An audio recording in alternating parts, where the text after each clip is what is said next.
Դոնալդ Թրամփն ու Վլադիմիր Զելենսկին 3 հեռախոսով մոտ 1 ժամ խոսել են Ուկրաինայում պատերազմը դադարեցնելու մասին։ Ուկրաինայի նախագահն ընդունել է անվերապահ հրադադարի եւ էներգետիկ ենթակառուցվածքներին 30 օր չհարվածելու առաջարկը։ Նախագահները նաեւ քննարկել են այս նպատակներին հասնելուն ուղղված քայլերն ու ամերիկյան առաջնորդության ներքո տևական խաղաղության հասնելու ուղիները։ Միացյալ Նահանգների նախագահը սոցցանցում գրել է, որ հեռախոսազրույցը շատ լավ է անցել։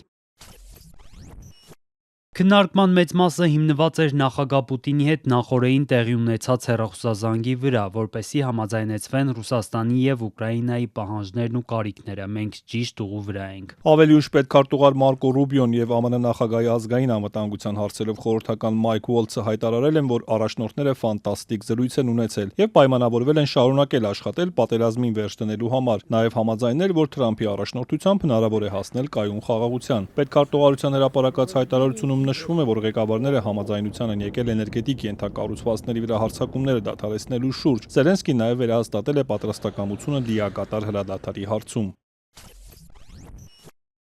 Առաջիկա օրերին տեխնիկական թիմերը կհանդիպեն Սաուդյան Արաբիայում քննարկելու հրադադարի ընդլայնումը դեպի Սև ծով, ամբողջական հրադադարի հասնելու ճանապարհին։ Նրանք համաձայնել են, որ սա կարող է լինել պատերազմը վերջնականապես ավարտելու եւ անվտանգության ապահովմանն ուղղված առաջին քայլը։ Քննարկվել է նաև Ուկրաինայի էլեկտրամատակարարման եւ ատոմակայանների հարցը։ Թրամփն ասել է, Միացյալ Նահանգներն իր փորձով կարող է շատ օգտակար լինել այդ կայաններն աշխատեցնելու հարցում, իսկ եթե դրանք դառնան ամերիկյան սեփականություն, ապա դա կլինի այդ ենթակառուցվածքի լավագույն պաշտպանությունը։ Պարզ չէ, սակայն Զելենսկին այս հարցում համաձայնություն տվել է, թե ոչ։ Ուկրաինայի նախագահը նաև Պատրիոտ տեսակի հակաօդային պաշտպանության հավելյալ համակարգեր է խնդրել։ Սպիտակ տան ղեկավարը համաձայնել է գտնել այն, ինչ հասանելի է հատկապես Եվրոպայում։ Նախագահ Զելենսկին իր հերթին սոցցանցում գրել է, թե հավատում են, որ Թրամփի առաջնորդության ներքո հնարավոր կլինի կայուն խաղաղության հասնել արդեն այս տարի։ Հաստատել է, որ համաձայնել է ինչպես լիակատար հրադադարի, այնպես էլ էներգետիկ ենթակառուցվածքներին չհարվածելու առաջարկին։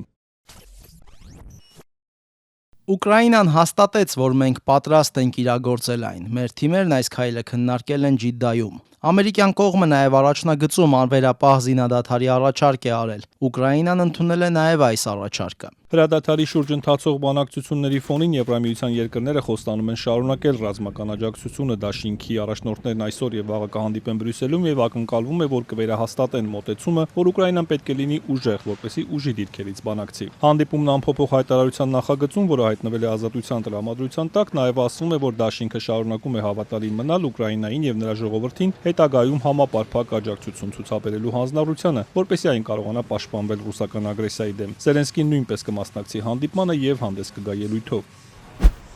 Նախագահ Զելենսկին այսօր հաստատել է, որ արևմտյան գործընկերներից ստացել են ամերիկյան եւս մի քանի F-16 կործանիչներ։